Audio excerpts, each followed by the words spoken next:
punch shit at me. And I used to be a crybaby. I don't know if I've told y'all that. But some of the women who think I'm cute and shit like that, think about this. I peed in the bed when I was a kid, and I used to cry a lot. If you gonna like me for me. Don't like for the nigga I am now. I'll be swagged out a little bit. I ain't gonna lie to you, but that's just me. Whatever. Motherfucker hit me in the mouth. Bow. And I'm so shocked because I had never experienced this. I had never experienced this. Like, I get when other kids would like push me down and things like that. Like my bullying, I never got the bullying where it was like they just beat me up constantly.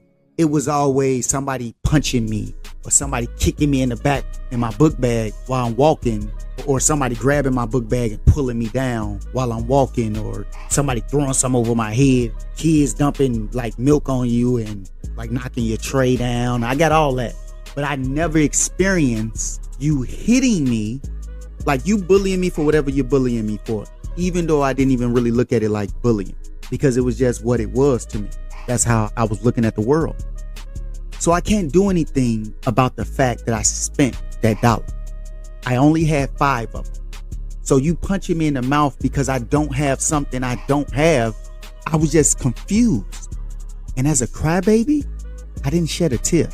This was the moment things were changing. This is what activated a lot of the people that have come across me in situations and wonder why my aggression, why my concept of not backing down. As long as I can move, the fight ain't over. And anything I need to do to protect myself and protect those I care about, I'm going to do that tenfold. But it was less about protecting myself than not let Chris bully me again. That's a whole nother thing. Let me finish telling y'all the story. So I'm confused. You punched me in my mouth and I gave you money. He said, where my $5?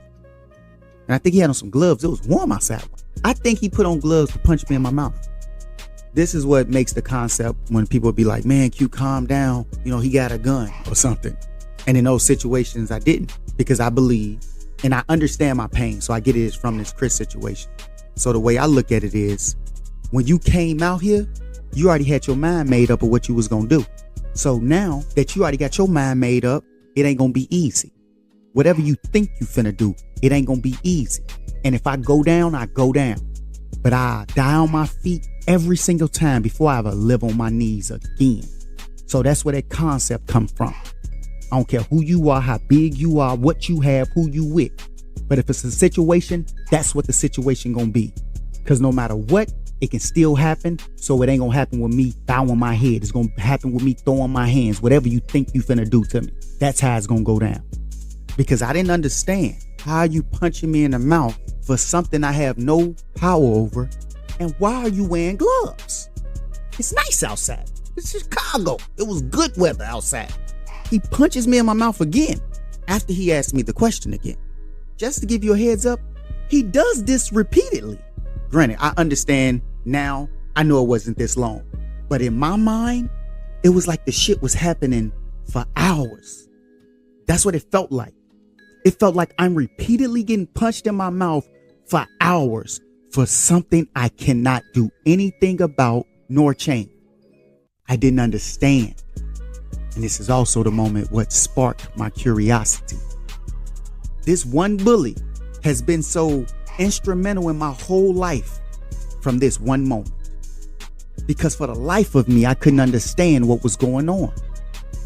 I could understand what's going on. I couldn't understand why it was going on. Now, when I told you guys, for that journey of knowledge itself, the first question is always why. I started at 6 years old on this journey through pain.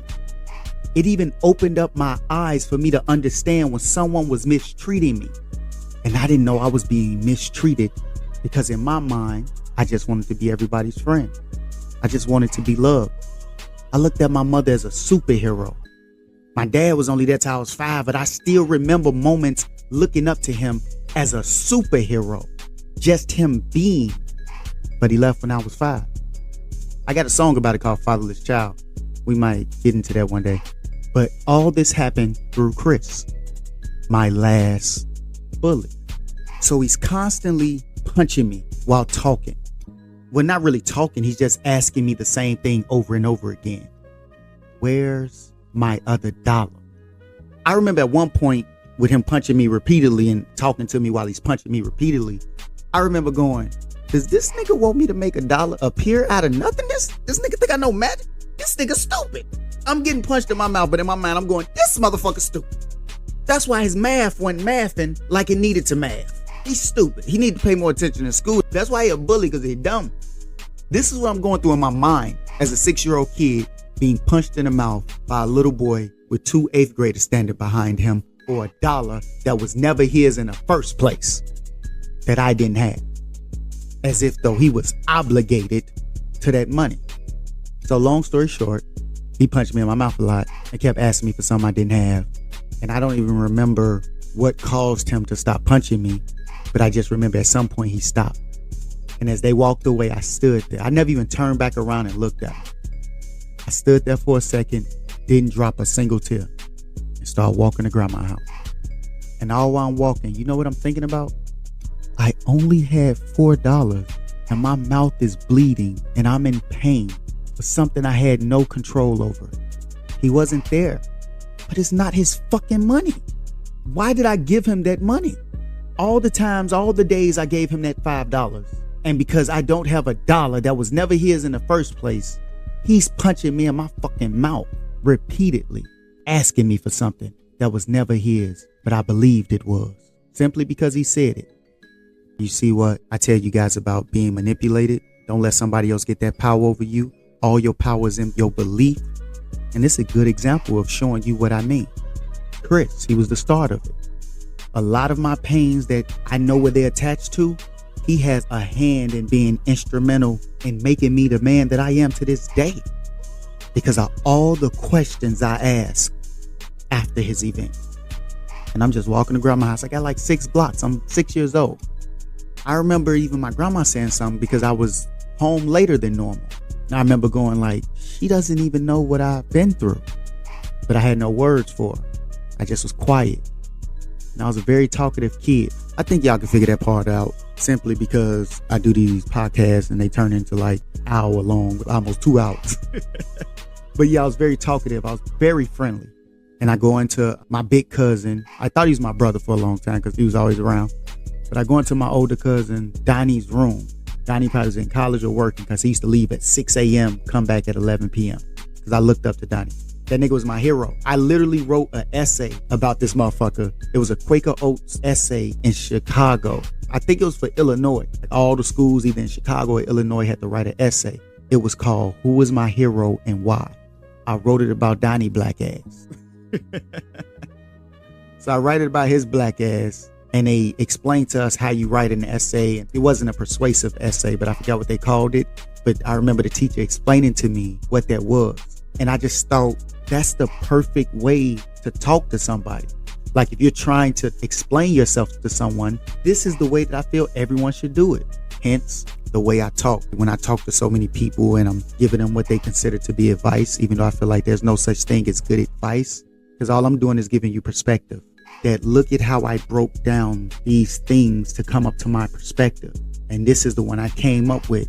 But what I want you to focus on is not the perspective that I'm giving you. It's how I created it. The concept of thinking for myself and giving you an example of me thinking for myself to show you how amazing it is, how freeing it is, how empowering it is. And look at how much you enjoy the perspective I create. And I'm saying you could do that too. Just gotta stop letting them manipulate you. So that's the way I wrote the essay, and I won first place. First time I ever won something like that. And it was an essay competition about who is my hero and why. So it's Donnie. So I'm in the room and I'm just doing push-ups. Remember I told y'all if I'm living with grandma, that means a lot of stuff going on. I had to get dropped off. And it was just ironic, I guess, or coincidental or whatever. That's the day my mom coming back and she's finna take me back to the trenches, the real hood.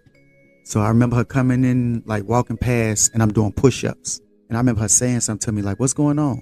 And I remember telling her like, I only had $4 and I'm doing push-ups. And I remember she knew something was wrong. I think like she hugged me and was like babying me because like I was a mama's boy.